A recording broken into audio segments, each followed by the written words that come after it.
Good afternoon. Welcome to Grand Rounds. Please remember to sign the attendance record, and also please remember to fill out the program evaluations, and if you could give us any ideas in regards to future topics and future speakers, the CME committee would be appreciative. Our speaker today is Dr. Marc Myer. Dr. Myer completed medical school at the University of Wisconsin and then a family practice residency in Duluth, Minnesota. He is board certified by the American Board of Addiction Medicine, and he's currently the director of the Healthcare Professionals Program at Hazelden in Center City, Minnesota, where he directs the treatment program for physicians, nurses, and other healthcare professionals, and he's also assistant professor at the Hazelden Graduate School of Addiction Studies.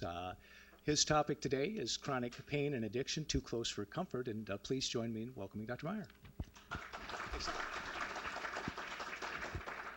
Yeah, thanks for having me. I'm Dr. Myer. I'm the director of the Healthcare Professional Program for the Hazelden and Betty Ford Foundation. Hazelden and Betty Ford joined forces last year, and we now represent the largest nonprofit treatment center in the United States. People often ask me why I became board certified in addiction medicine. It's just so that I can put ABAM after my credentials. ABAM, it just sounds harsh and cruel, so that's why. There's other reasons too, but.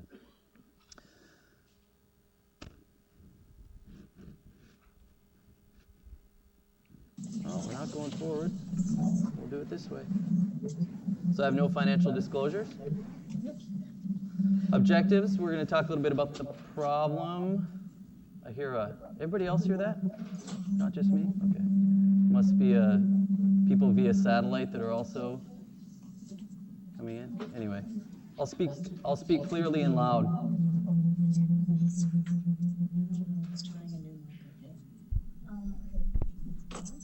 This doesn't happen in Minnesota, by the way.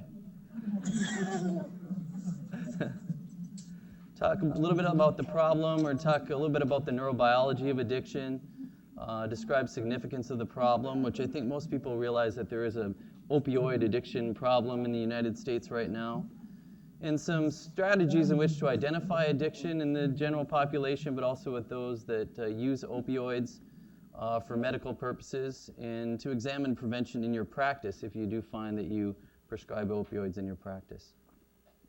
Clicker ain't working.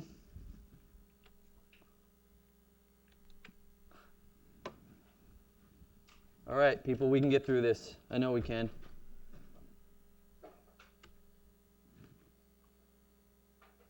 Is Tim around? There we go. Okay, we're back online. So just a little bit of a case to talk about. It's interesting that I see, I treat addiction in a residential setting, and actually I spend most of my time treating physicians, nurses, and allied health professionals with the disease of addiction. But I see this case quite frequently in those coming back for treatment in their maybe middle-aged years, and often have a history of addiction in the past. And this was a female news camera operator who came into treatment, and she'd had a cervical spine injury after a motor vehicle crash, and it was making her very difficult to do her job. In her past history, she didn't really have much in relevance as far as a medical history, but she had a history of alcoholism and had been in remission for 10 years prior. So she'd had long-term remission from alcoholism, and had initially gone to Alcoholics Anonymous, was very active in 12-step fellowship, but that kind of trailed off as life took over. And because of that, after the motor vehicle crash, she started taking opioids for acute neck pain, which then transferred into chronic neck pain. And the physician that had treated her had done the appropriate thing and tried multiple non-opioid treatments. But within 3 months, she was drug seeking and doctor shopping, and had transferred from kind of regular behavior of someone seeking medications to treat her chronic pain back into an addiction, opioid addiction. We'll talk a little bit about why someone with this history is especially high risk for developing a co-occurring or a recurrence of their addictive process. So just a question for those. Just talking about your own practice now, how would you describe opioid in your practice with these questions? How many, just raise hands, how many people would say opioid prescribing is not a problem for you? Okay. An intermittent problem? Ongoing regular hassle? Okay. One of the worst aspects of my practice, anyone? Okay, all right, somebody's honest in the back. All right, good. So there is a predicament when we're treating chronic pain and addiction when there's an overlap, because Hazelden Betty Ford Foundation, we really believe that addiction treatment requires abstinence. And the definition of abstinence can be different depending upon what addiction you're treating, but really what we talk about with abstinence is those that are in recovery from addiction remain free of all mood-altering substances, unless they're prescribed for a legitimate reason. But taking, mood-altering substances for non-medical purposes is not abstinence. Pain treatment often relies on opioids, and addiction treatment programs sometimes exclude those with chronic pain. People that have chronic pain and addiction have a very difficult time finding a place that can help them, because most treatment centers don't want to deal with that. They don't necessarily have the training, the staff in order to address those both co-occurring diagnoses. And then pain programs, on the other hand, can exclude those with addiction. So we have this cohort of folks that sit in the middle, and they're in trouble, they need help, but there's really nowhere to go. The other thing is it can be difficult to assess addiction in those that use opioids for pain, because there can be some overlap in behaviors. And pain assessment is undermined by drug-seeking behaviors, because trying to assess someone's pain when that's a subjective report may be skewed if somebody's in active addiction and they're seeking drugs for euphoria or mood-altering purposes. And the other thing is pain relief is an expectation. I was in med school starting in the mid-1990s, and that was about the time when the vital sign of measuring folks' pain came into mainstream. And we were told we were supposed to ask everybody how their pain is on a pain scale, 0 to 10. And there was a real push to provide appropriate pain control for patients.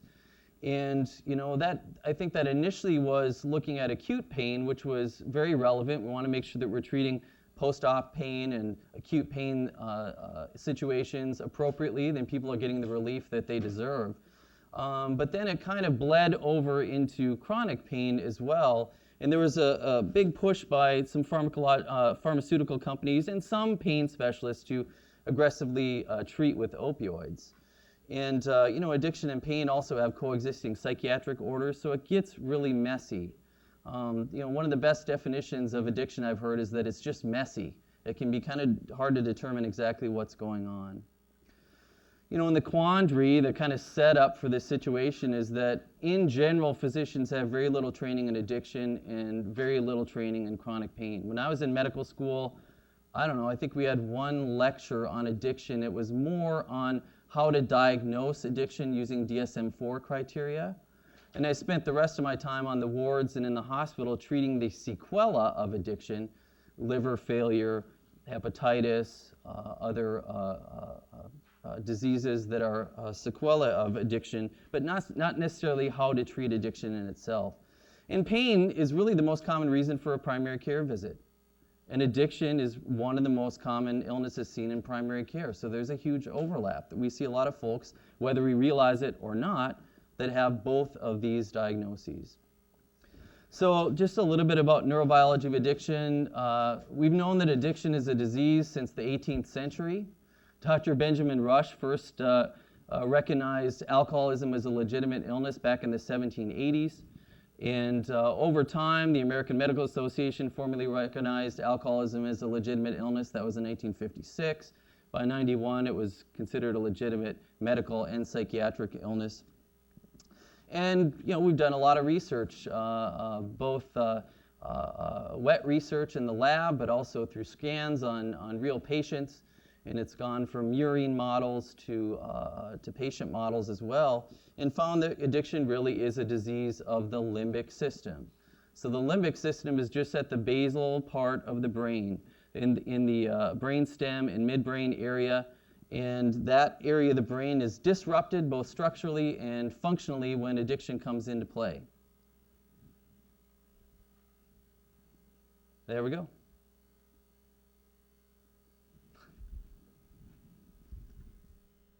Okay. So basic brain neurophysiology. So we have the base of the brain that actually gets overdriven with the disease of addiction.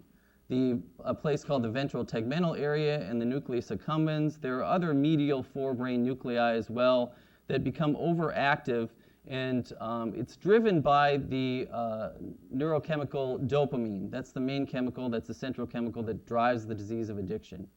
So once folks have crossed the invisible line into active addiction, the area of the brain that we share with lizards becomes overactive and drives behavior. And that area of the brain doesn't do a whole lot of thinking on its thinking that makes rational decisions, right? As we've evolved, we have higher brain centers, cortical areas that are able to make good decisions. So we have on top there an area of the brain, you can see in a control and then a cocaine abuser, the area of the brain, the limbic system is overdriven to drive behavior, to compulsively use substances. And then over time, with people that become addicted, the prefrontal cortex, which is a higher cortical area that is able to make decisions and is an area of the brain where we're able to say no, doesn't function quite as well. So you have the lower part of the brain that's saying yes, yes, yes, and the higher part of the brain that's able to say no that isn't able to do that very well. And that's a perfect setup for somebody that makes horrible decisions, is impulsive and compulsive, and looks crazy to someone from the outside. So that's oversimplification, but basically that's what's happening. The yes part of the brain keeps saying yes, the no part of the brain isn't able to do that, and it drives that area, the ventral tegmental area and the nucleus accumbens. Vulnerability or risk for addiction, we now know that addiction, there's about a 50% attribution to genetics. That's an estimation, between 40 and 60%. Age at first use is a huge risk factor. For those that start using before the age of 15 have about 5 times the risk of developing addiction than those that start using a substance after the age of 18. That's because the brain and the higher cortical areas continue to develop well into our mid-20s.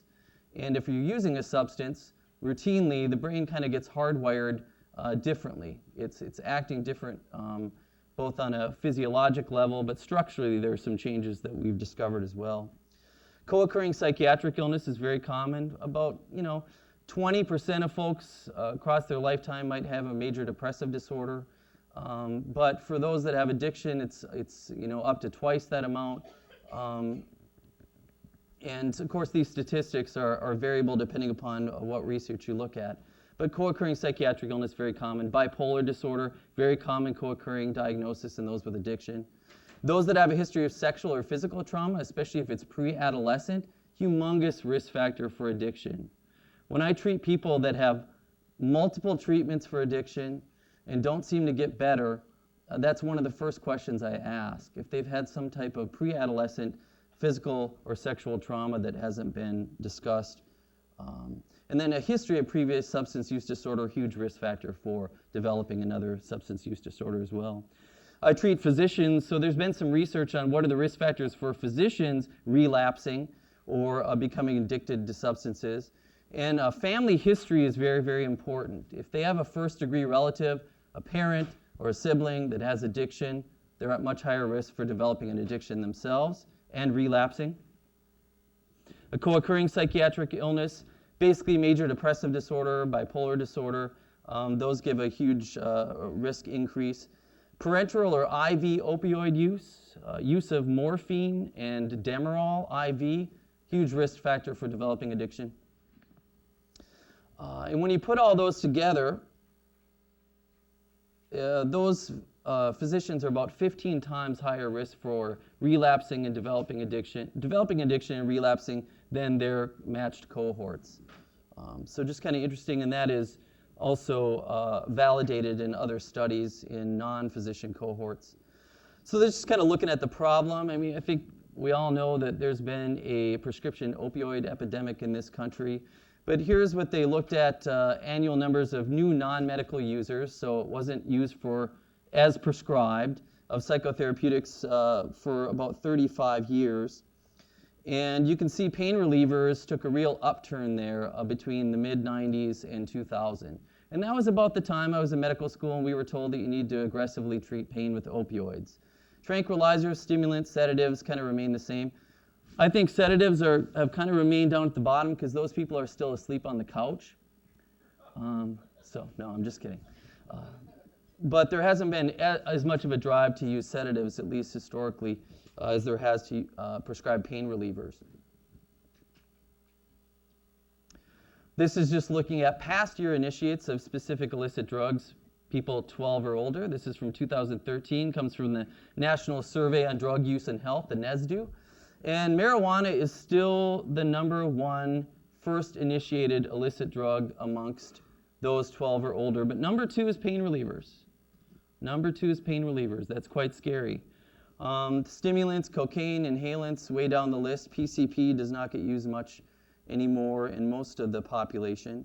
But pain relievers, very, very commonly used illicitly. This is DAWN data, emergency department visits over about a decade. And both narcotic analgesics and benzodiazepines, ER visits went up over time. And interestingly, the use of narcotic analgesics, opioids, and benzodiazepines together gives a much greater risk of overdose. Even the use of Suboxone or buprenorphine in those treated for opioid addiction, when you combine that with the benzodiazepine, there's a much greater risk of overdosing. This is just showing there's a direct relationship between treatment admissions, opioid pain reliever deaths, and the number of opioid pain relievers sold over time. This is looking over a decade. There's a linear relationship there, a correlation, not necessarily causation, but definitely a correlation there. And we're looking at drug overdose deaths over time. Total drug overdose deaths in '99, 16,849. It was up to 38,000 in 2009. And if we look in 2010, over 16,000 were due to prescription opioid overdoses. So by 2010, 60% of drug overdose deaths involved prescribed medications. We also know that the risk of death or overdose from an opioid goes up with higher doses. And as you go up towards 100 morphine equivalents, 100 milligram morphine equivalents per day with patients, the odds ratio of overdose risk goes up substantially. Over 9 times odd ratio increase as you go over 100 morphine equivalents per day. In 2008, about 3,000 overdose deaths, cocaine 5,100, prescription opioids 15,000. That's a lot. Very significant. So there were 4 billion prescriptions filled in the US in 2010. That was $307 billion. And 20 to 40% of adults report chronic pain. Opioids tend to be the primary treatment. And it was the fastest growing addiction in the United States, has historically been over the last decade. A 4-fold increase in treatment admissions, 8-fold for those between the ages of 18 and 24. And overdose deaths increased 5-fold over that time. It was the #1 cause of accidental death, or has become that in the United States. And if we look at CDC data, it used to be that motor vehicle accidents were the most common cause of accidental death, but we've started seat belting and using airbags, and cars have gotten a lot more intelligent and able to keep us from crashing into things, and even if we do, we don't get hurt that bad. But drug poisonings have gone up over time, and those drug poisonings, 60% of those have been attributed to the use of prescription opioids, hydrocodone, oxycodone, morphine, etc. America loves opioids. That's all I can say. We love them. Not every single person, but if you look at the statistics, we have 4.6% of the world's population, but consume 80% of the global opioid supply, 99% of the hydrocodone supply. 2/3 of the world's illegal drugs. And hydrocodone-containing products, still the #1 prescribed drug in the United States. Synthroid, levothyroxine are #2. A lot of people have hypothyroidism. But hydrocodone, #1. Hydrocodone has now been rescheduled as a Schedule II drug, so it's being followed a little bit more closely by the Drug Enforcement Agency. But that's kind of interesting. Last year, enough hydrocodone prescribed to give everybody 5 milligrams every 4 hours for a month. That's everybody in the United States. It's a lot of hydrocodone. So it's kind of interesting that heroin was actually fabricated by Bayer Pharmaceuticals back in the late 19th century, I'm sorry. And it was touted originally as a non-addictive alternative to morphine. Believe that or not, heroin. And my grandma always talked about, how fond she was of her childhood. I think this may be why. It was also used to treat children with a strong cough. I'd be coughing all the time when I was a kid if that were true. But in the late 19th century, there was a huge problem in the United States with addiction to opium. Laudanum used to be given out. And who do you think was the most commonly addicted person to opioids in the late 19th century? Any guesses? Yes, physicians. That's right. 2 for me, 1 for you kind of thing. Women, too. Women had a lot of problems with laudanum addiction back then. This just sounds delicious. Vaporol treatment. 45% alcohol and 3 grains of opium to each fluid ounce. Give me some of that. I don't think the Vaporol company is still in business, at least not north of the border. So let's just do another survey here. What percent of your chronic pain patients, if you treat chronic pain, do you think are addicted? Anybody under 10%? 10 to 20? 20 to 50? 50 to 75? Okay. The jury's kind of out on that, but the sentiment right now is that probably about 1/4 of those that take chronic opioids also fit criteria for an opioid addiction, 1 out of 4. And they looked at CDC data 2003 to 2004. About 40% of opioid prescriptions came from primary care physicians. 39% came from emergency department physicians. And this is being driven for a lot of reasons. One is that it's really hard to treat chronic pain in the outpatient setting in a discrete amount of time. And it's really hard to treat chronic pain in an emergency department setting when you're trying to move critical patients through and also please the patient, but make sure that Press-Ganey results are top box.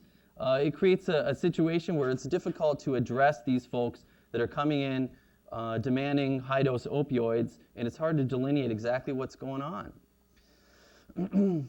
According to the NSDUH, National Survey on Drug Use and Health 2008, 1 in 20 non-medical users got them from a drug dealer. In most cases, folks got their prescriptions from a single physician rather than multiple sources.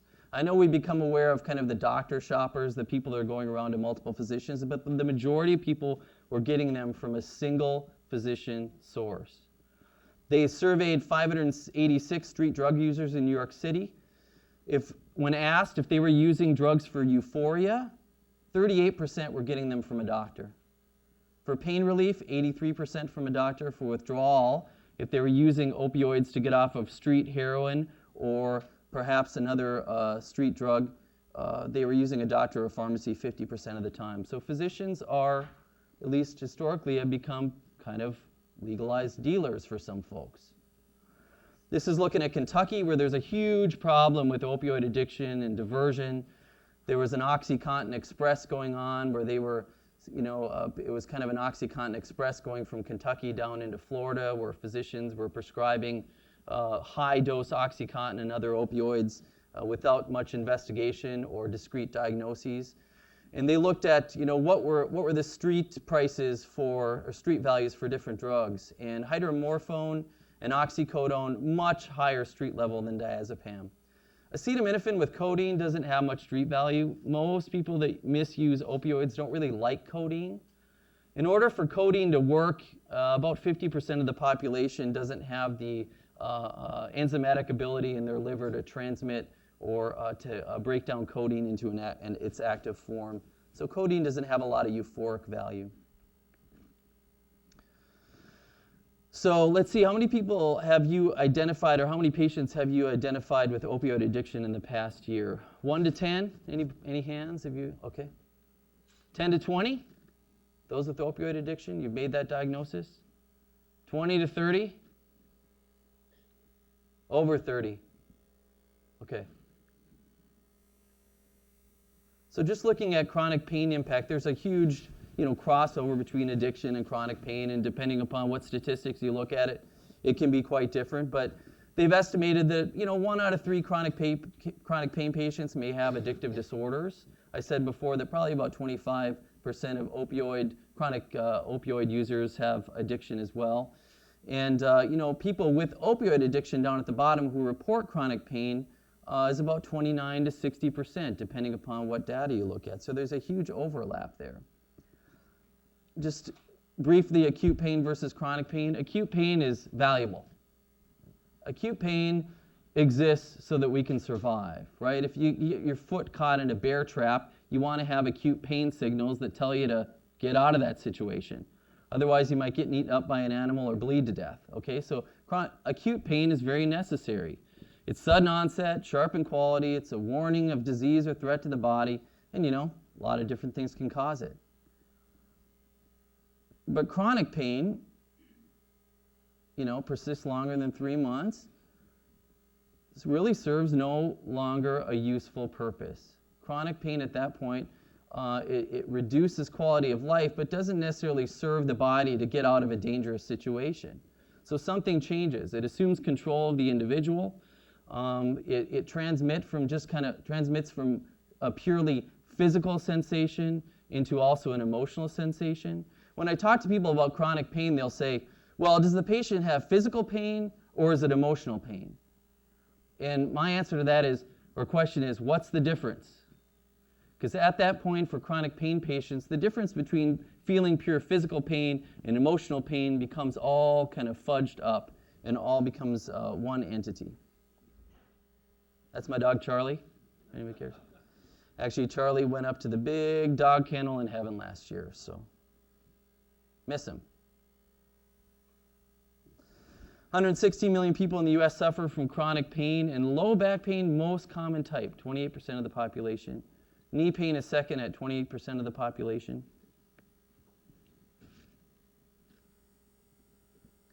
So do opioids work for chronic pain? We know that opioids work extremely well for acute pain. I will not argue with anyone that morphine is a wonder drug. Dilaudid is a wonder drug. Oxycodone can be a wonder drug. Hydrocodone, the same thing. When they're used appropriately and for appropriate reasons, they reduce suffering, aid in healing greatly. But when we're talking about the use of opioids for chronic pain, someone who now has transitioned over into a chronic situation where there's physical, emotional pain, and it's become a different entity, the jury is still out. Most of the research shows that really the use of opioids and high-dose opioids for those with chronic pain is not indicated. That over the long run, there's a high liability of addiction, and people's quality of life and function does not really improve that much over time. So there was, a lot of studies failed to conclude there was a non-significant reduction, insufficient or poor evidence, decrease in pain of 30%, but a lot of people, only 44% continued treatment. Some found that strong opioids were better, but dropout rates were quite high. And in Denmark in 2006, they showed that people had worse pain, higher utilization of healthcare, and lower activities levels when they were using opioids. So there was a negative correlation in that situation. So the complication becomes there's something that happens structurally and neurophysiologically when chronic pain comes into the picture. So just as I said with addiction, something changes in the limbic system, something changes in the way that we can sense pain, the way we deal with pain when chronic pain comes in. So there's a shift into hyperalgesia, and there's a shift from where you're looking at leftward on the chart, where normal or innocuous stimuli become painful for patients with chronic pain. So, where you'll ask somebody that has chronic pain, and you'll say, okay, on a 10 pain scale, what is your pain level? And what do they say? It's 11, right? I don't necessarily disregard that, because people that have chronic pain have a different sensation now. Something has shifted. Allodynia is taking place where innocuous stimuli become painful. And when somebody tells me they're having a pain level of 11, of course my first response is, that's not possible. I told you 10 was the highest you could go. I'll still have to step back and remember that they're telling me something there. Something else is going on. They're not getting what they need.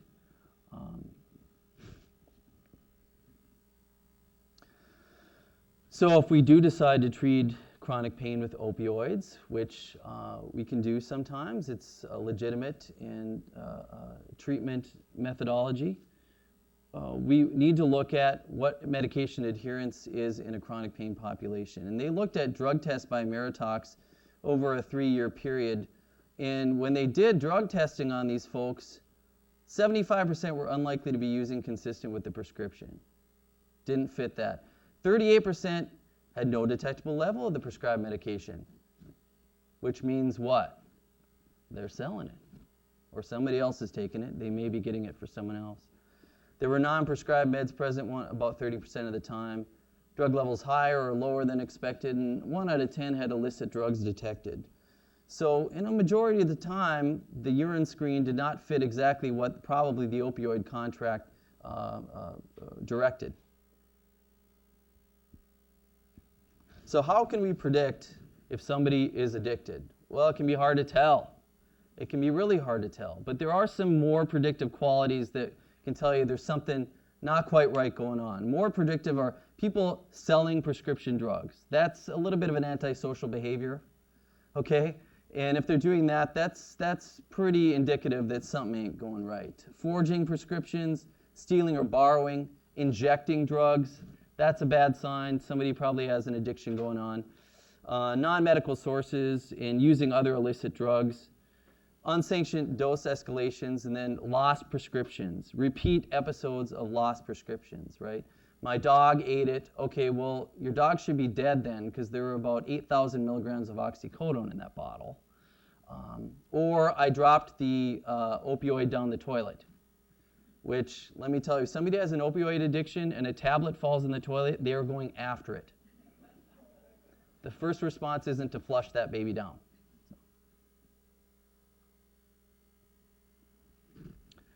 Take a time out here. So less predictive. Actually, aggressive complaining about the need for higher doses is not particularly predictive if somebody has an addiction going on or there's aberrant behavior. Because there's something that may be going on that's called pseudo-addiction. So addiction, there are really 4 C's of addiction, right? You can kind of break it down to somebody has a compulsion to use, okay? They've lost control over their use. They're no longer able to start or stop when they want to, especially stopping when they want to is lost. When they have cravings, this kind of overwhelming desire to use a substance, that's another indicator of addiction. And then I think the hallmark is continued use despite negative consequences. If somebody continues to use alcohol even though they've had 8 DUIs, that's continued use despite negative consequences. There's something going on. Somebody that doesn't have a problem with alcoholism will most likely stop using alcohol at that time. But the problem is that people with chronic pain can also continue to use opioids despite negative consequences. They may be escalating doses such that they have other medical sequelae, or they may have experienced an overdose. So they may look kind of like they're addicted, and they may complain about the need for higher doses, but it could be pseudo-addiction in that they're not getting adequate treatment for their pain. And over time, as that pain graph shifts to the left, and as normal stimuli become more painful for the individual, they may need escalating doses of opioids. So it just may be that they have pseudo-addiction. It looks like addiction, but it's not. They just aren't getting treated appropriately. Drug hoarding or saving up for a rainy day, not necessarily predictive. Prescriptions from other physicians or unapproved use of a drug.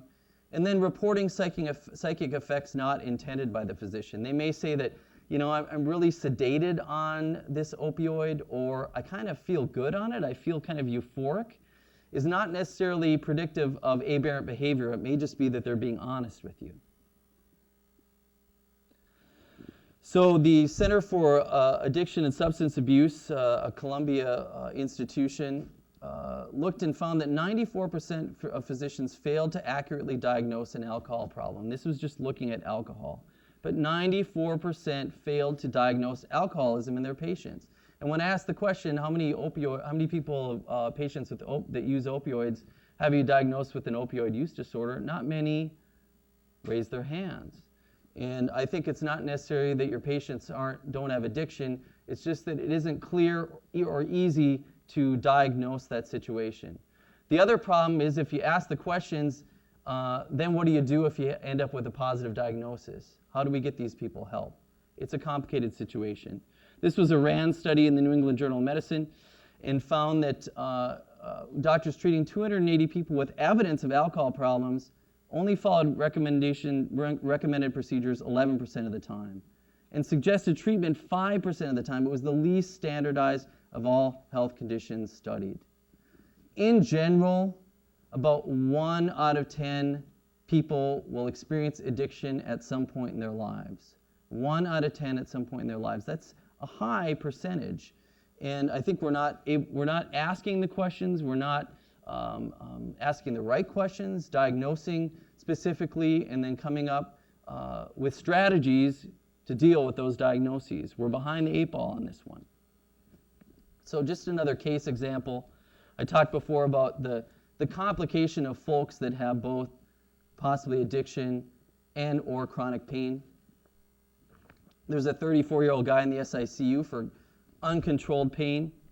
He'd had an elective operation to convert ileal pouch to ileostomy. He had a history of multiple medical problems, multiple abdominal surgeries in a 3-year period. And then he developed a chronic pain syndrome, chronic abdominal pain after all this. And he was eventually, over time, opioids were prescribed, taking 2,000 milligrams of oral morphine a day. That shows you how able the body is to tolerate high-dose opioids in some situations. But that happened over years. Didn't tell a surgeon about that because of previous admissions and had been accused of being an addict, so felt shameful about that. And the other past medical history, not significant.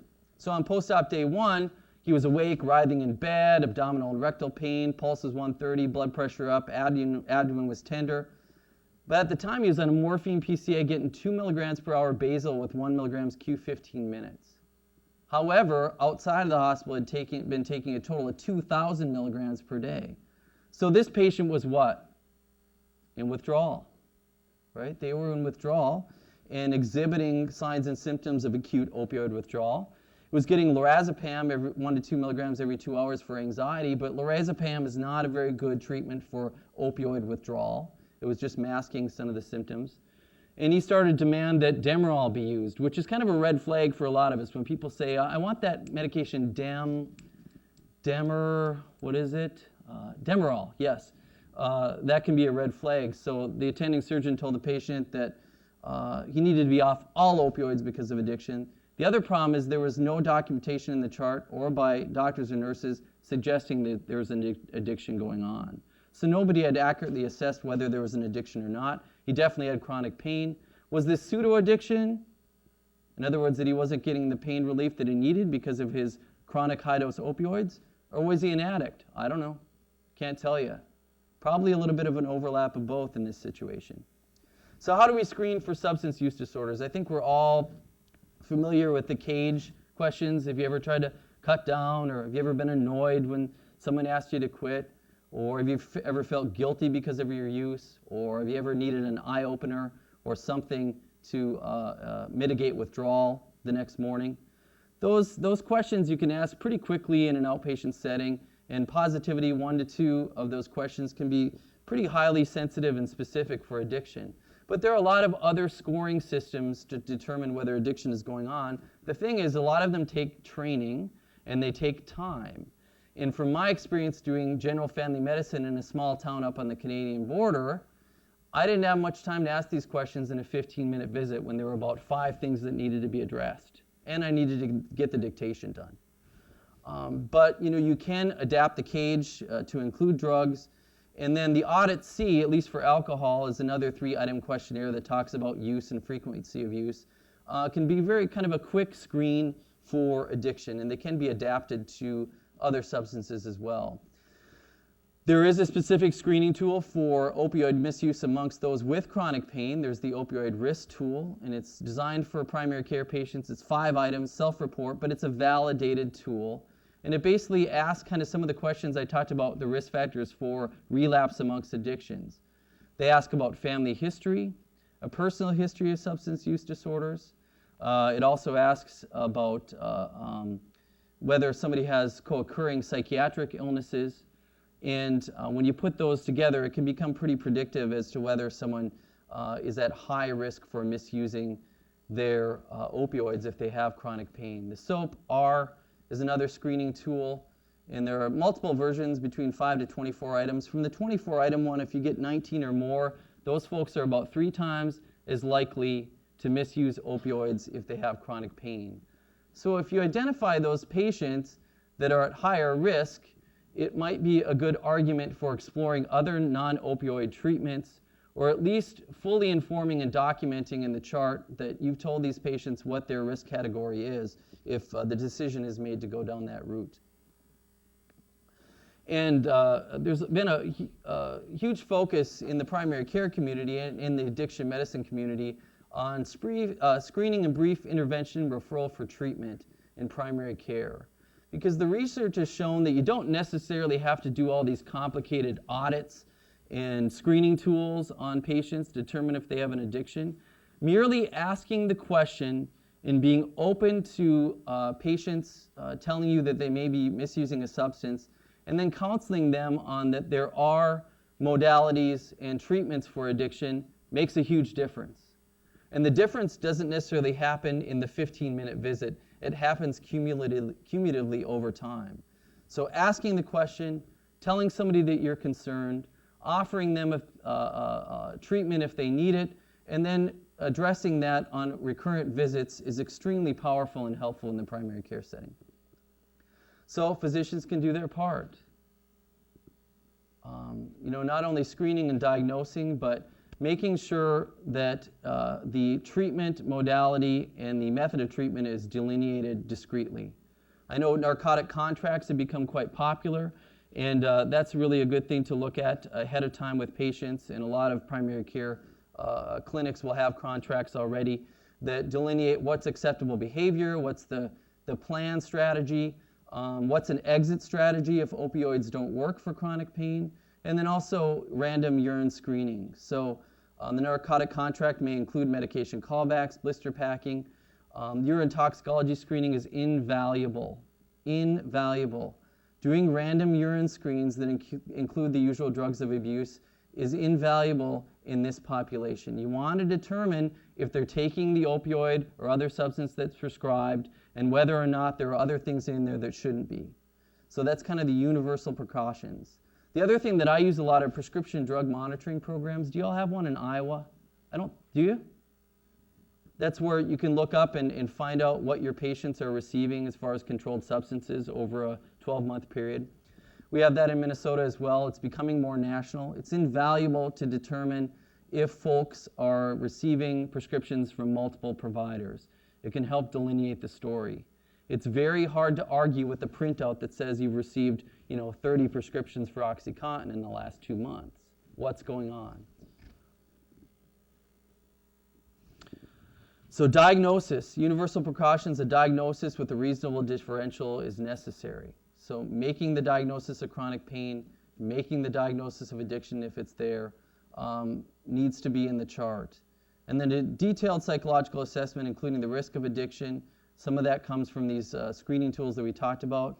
And I think it's generally accepted that you start with the rational non-opioid therapeutic trial, trying non-opioids to begin with, be that with acetaminophen, non-steroidal anti-inflammatories, other medications that can be used off-label for treating chronic pain, and then non-medication modalities as well. For treating chronic pain appropriately, it really takes an interdisciplinary team and multiple modalities. Pretrial assessment of pain and function, and that's the important thing too, is I think we sometimes fail to assess whether somebody's function is improving. Because that's really the goal of treating chronic pain, is not only to reduce pain, but to improve function. And if somebody's function isn't improving over time with opioid treatment, it may be an indication that it's time to determine an exit strategy. And informed consent, verbal and written signed, that there is a risk of addiction with the use of opioids and that patients have been told that. Treatment agreement, limited trial of opioid therapy. So again, before opioids are begun, to discuss with the patient at what point do we get off of opioids. If your function and pain have not improved over a 6-month period, that's when we are going to transition you off of opioids and look at other modalities. And then reassess pain, function, and diagnosis, and then assessment of aberrant behavior and documentation. I treat physicians with addiction all of the time. And a lot of these physicians have gotten into trouble diverting medications, but also have gotten into trouble with documentation. A lot of the medical board actions against physicians on prescribing opioids in Minnesota have to do with poor documentation.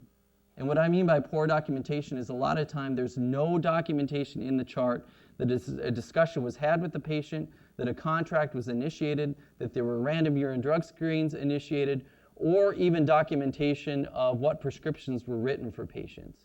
And when that situation exists, that person is really a lamb for the slaughter. That provider, that physician opens themselves up for medical board actions and also medical legal liability.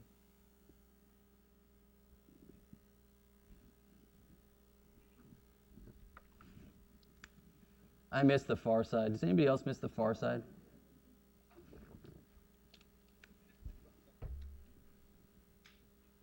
I don't know whatever happened to Gary Larson. He isn't in the audience, is he? No? Okay.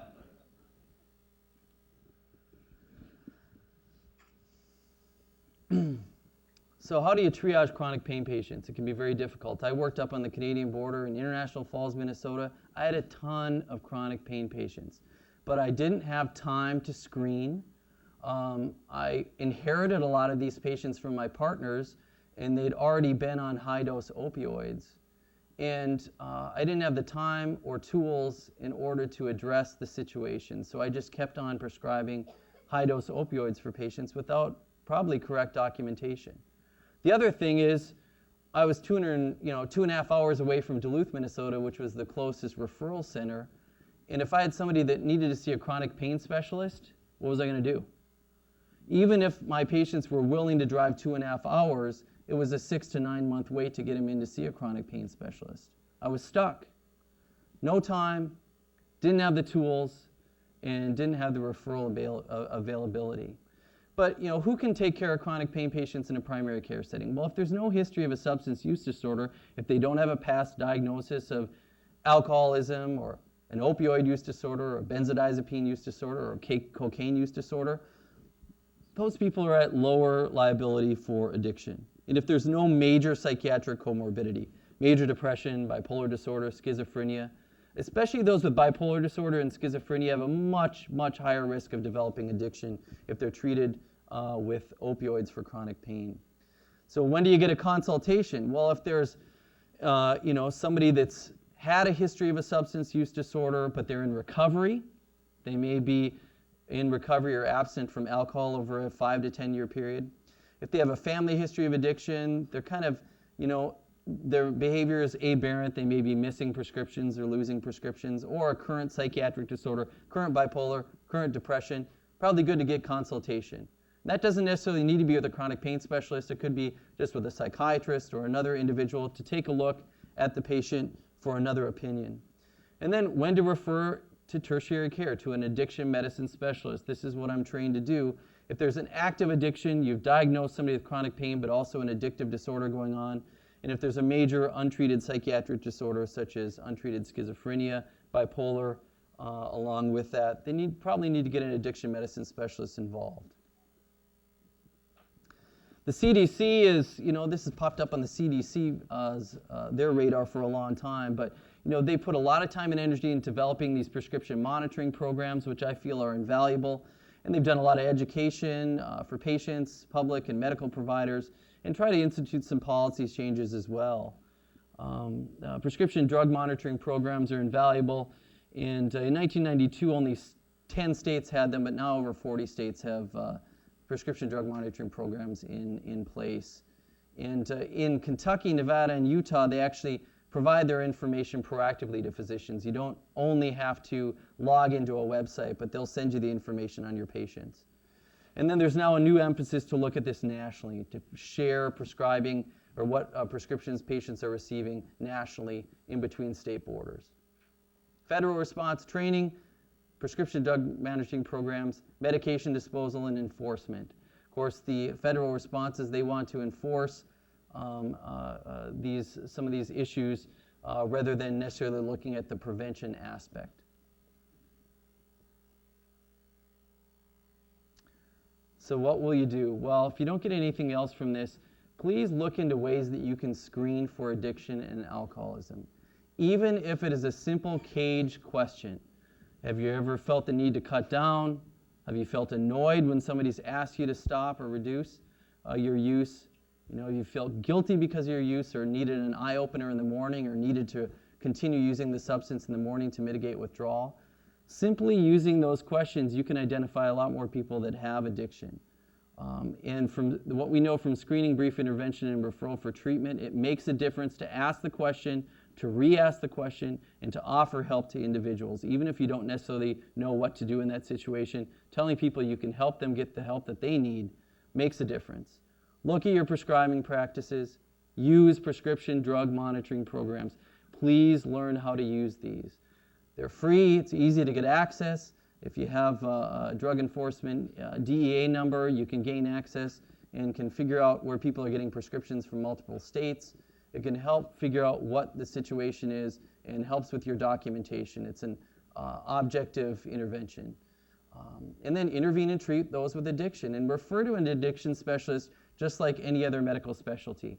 There are more addiction medicine training programs now. A lot more psychiatrists and internists, family medicine physicians are getting specialized training in addiction medicine.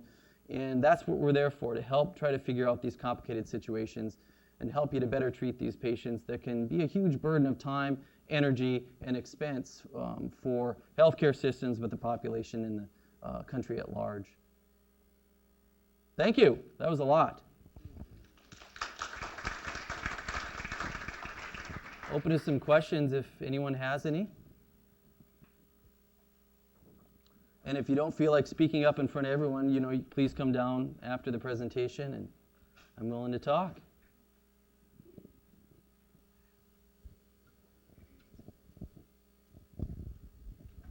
Thank you. I was wondering if anyone knows of an addiction specialist in this area. Anyone? Does anyone know of an addiction specialist in this area? Okay, I'll be moving to Ames, Iowa next month. And I have a frustration. We have a pain clinic who does like epidurals and things, but I think it's frustrating because they don't do pain management. Yeah.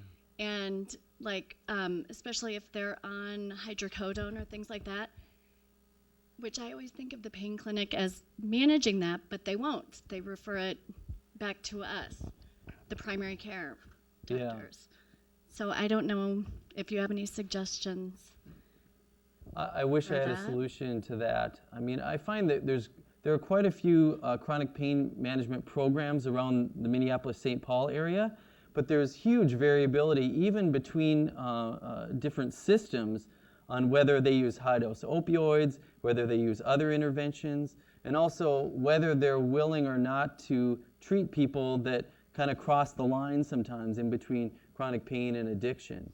Because what I find that is frustrating for a lot of primary care physicians is exactly what you're talking about. You send your patient there because there may be some aberrant behavior, but the chronic pain program does not tolerate aberrant behavior. So when that happens, they say, go back to your primary care physician. And I can understand the complication on both sides of the equation. It puts the primary care provider and the patient in a difficult situation. Yeah, I do have another question. What is your view on tramadol? I am not a huge fan of tramadol. I'm not a huge fan. Just like heroin was touted as a non-addictive alternative to morphine, when I was in my residency training, tramadol came out as a non-addictive alternative to hydrocodone and oxycodone. I see a lot of people addicted to tramadol. And tramadol can be especially difficult to withdraw from because it not only works on the mu receptor, the mu opioid receptor, but it also affects levels of norepinephrine and serotonin in the brain. And so when people get off of tramadol, they not only go through opioid withdrawal, but oftentimes go through a serotonin SSRI withdrawal syndrome, where they especially feel fatigued, nauseous, dizzy, etc. And I just don't find that it's particularly effective either. I know there have been some studies that in the past that have compared tramadol to acetaminophen, and there was really not much of a difference. Of course, there was a recent research showing that acetaminophen didn't seem to make much difference either. But so what do you do? I don't know. I wish I had more definitive answers for you guys. I think what I wanted to bring up, though, is that having this discussion, screening patients, trying to evaluate what your current system is and maybe making some changes, getting an addiction medicine provider down within the system, I think would help greatly. Because another one of my passions is addressing physician burnout. Physician burnout and provider burnout is a huge problem in the United States right now. And I think one of the problems is we're becoming more aware of the disease of addiction, but we're stuck in these in-between rock and a hard place situations where the primary care provider carries the load for treating complex patients, but there's no real good system or discrete answer in how to do that. It's a burnout situation. Have a ton of responsibility, but no authority in order to exact change. Perfect equation for burnout. Yes? Maybe this funny question, but why here people too much focus on pain? Too much focus on pain, and if we weight pain and also side effect of pain management, Yeah. Patients are more at risk of losing their life through pain medication, but they can live with pain. Why too much? I think it is here is people thinking too much on pain management. Right. I don't want to get on my soapbox here, but I think culturally we live now. I'm sounding like my dad. It's my dad. Our culture today, our country today, I think there is an over focus on the expectation that we're going to have no pain. That on the 10 pain scale, the answer should be 0. And I don't know about you all, but I found that life does not continually exist in the 0 out of 10 pain scale range. Okay? I'm not saying that we shouldn't treat pain accurately and actively, but I think sometimes we give patients the idea that we are going to take all of their pain away, and that just isn't reasonable. That's another one of the reasons to focus on function in chronic pain rather than necessarily getting the pain level down. Over time, as functioning improves, I find that pain levels increase. But describing to people that they're going to have no pain is an unreasonable expectation, and that also drives opioid doses over the 100 milligrams per day morphine equivalent range, where they're at much greater risk for death and overdose. Pain is a symptom. Pain is a symptom. Say to talk about something is wrong. Sometimes if we take care of pain too much, we miss the real problem, the real diagnosis. Again, a good reason to take a step back, make an accurate diagnosis, why they have pain, what's going on. And sometimes it helps just to have another set of eyes that look at the situation.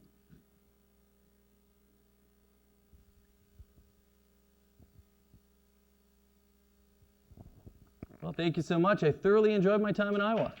Thanks.